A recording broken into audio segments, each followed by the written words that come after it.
Biden ने पहले जताई खुशी, फिर सीरिया में हवाई हमले का दिया आदेश, किस दुविधा में फंसा अमेरिका। न्यूयॉर्क, सीरिया में असद सरकार के तख्तापलट के साथ ही वहां विद्रोहियों का कब्जा हो गया है। राष्ट्रपति बशर अल असद विद्रोहियों के हमले के बाद देश छोड़कर भाग गए हैं। असद ने रूस में राजनीतिक शरण ली है। इस बीच सीरिया से असद का राज खत्म होने पर अमेरिका राष्ट्रपति ने खुशी जताई, लेकिन अब जो बाइडेन ने सीरिया में हमले का आदेश दिया है, इस कारण हमले का दिया आदेश। दरअसल असद सरकार के तख्तापलट के बाद भी सीरिया में अनिश्चितता के चलते बाइडेन ने इस्लामिक स्टेट द्वारा नियंत्रित स्थलों पर बमबारी की है। ये क्षेत्र आतंकवादी सूची में शामिल ISIS के कब्जे में है।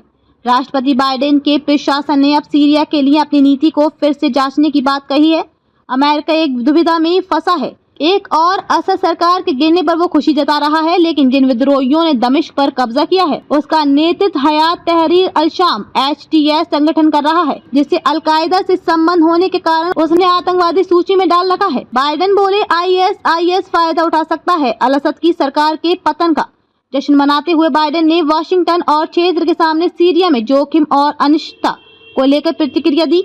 उन्होंने कहा, आज ही अमेरिकी बलों ने सीरिया के भीतर ISIS शिविरों और ISIS दुर्गों को निशाना बनाते हुए 1 दर्जन सटीक हमले किए हैं। हमें इस बात का पूरा अंदाजा है कि ISIS इसका फायदा उठाने की कोशिश करेगा, लेकिन हम ऐसा होने नहीं देंगे। असद सरकार के गिरने को बताया ऐतिहासिक। हालांकि अमेरिका की दुविधा को दर्शाते हुए बाइडेन ने कहा, कोई गलती ना करे। असद को हराने वाले कुछ विद्रोही समूह का आतंकवाद और मानवाधिकारों के हनन का भी गंभीर रिकॉर्ड है। उन्होंने कहा कि अल असद के 24 साल के शासन का अंत सीरिया के लंबे समय से पीड़ित लोगों के लिए अपने गौरवशाली देश के लिए बेहतर भविष्य बनाने का ऐतिहासिक अवसर है। बाइडेन ने आगे कहा, रूस, ईरान और हिजबुल्लाह के कमजोर होने के चलते ही सीरिया आजाद हुआ। इसी के चलते अल असद की हार हुई है। उन्होंने कहा कि हमारे सोच ने ही मध्य पूर्व में शक्ति संतुलन को बदल दिया। रूस यूक्रेन और ईरान में उलझा हुआ है, जिसे इजराइल से भी झटका मिला है और इसी कारण वह अल असद की मदद नहीं कर सका।